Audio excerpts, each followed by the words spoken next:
तू घर से बाहर नहीं जाएगा। मैं तो लाना सुनते सुनते पागल हो गई हूँ। अब श्याम सुंदर को मैया घर में रख दी, बाहर नहीं जाएगा तो।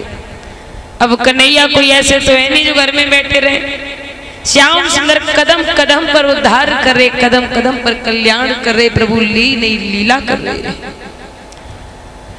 आज घर में बैठे हैं बल्लाऊ भैया, प्रतिदिन गाय चराने जाते हैं। श्याम सुंदर की इच्छा हुई, कहने लगे हैं कि मैया मैं भी गाय चराने जाऊंगा। भैया गाय चराने जाते हैं। मैया यशोदा बोली गाय चराने जाएगा, लेकिन मेरी सौगंध खा कि आज के बाद तू किसी भी गोपी को छेड़ेगा नहीं, किसी गोपी से कुछ कहेगा नहीं।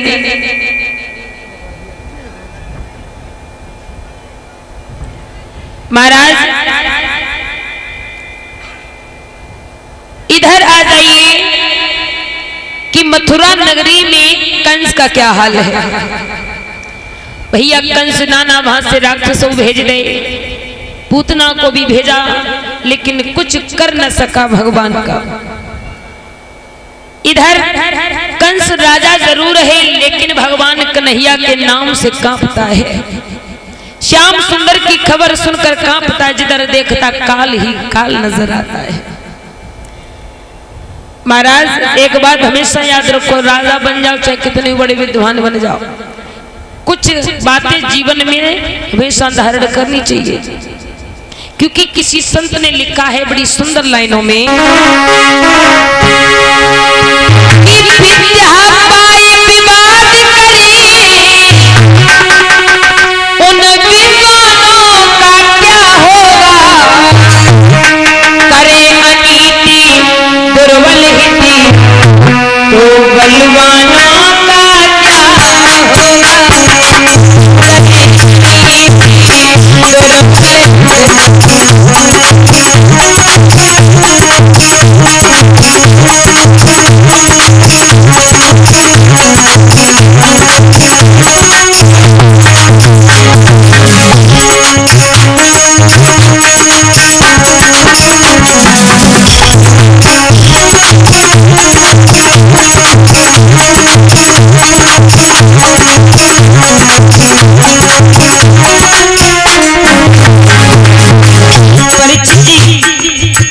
हमेशा याद रखो किन्हें बुलाए रहे। परीक्षित जी जीवन में ऐसे लोगों से बहुत होशियार रहिए। मैंने उस दिन भी बताया, जो आपसे मीठे मीठे बोले हमेशा याद रखिए। किसी संत ने लिखा है,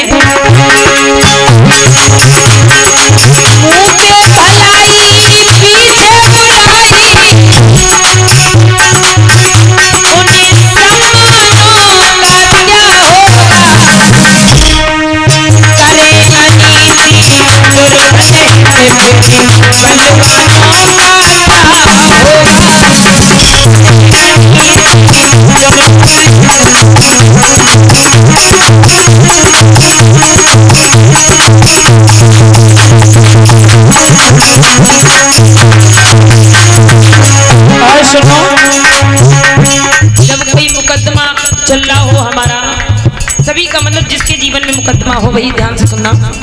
तो अगर जज ही सबसे बड़ा होता है और जज के आगे किसी की नहीं चलती, भैया चलती है नहीं चलती, जज जो रिजल्ट निकाल देगा वही है।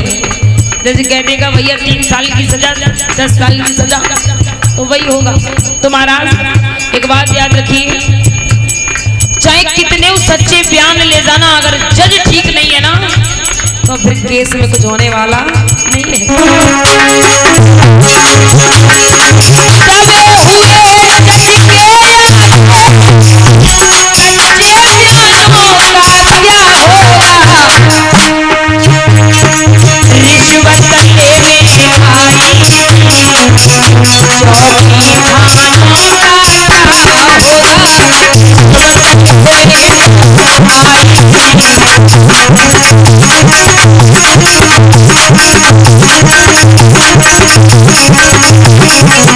एक बात याद रखना, बड़ा अफसर होता है ना, उसको आप जाकर के भैया जय हरी पीली नीली कर दो ना, तो छोटे मोटे जो सिपाही कुछ नहीं कर पाएंगे। हैं क्यों जॉली दीदी, सही बात है ना? हाँ, कुछ नहीं कर पाएंगे। जैसा कह देगा अफसर, बोले यहाँ ड्यूटी तो चलो सीधे। तो याद रखो, और लिखा है भैया, बेटियों की हत्या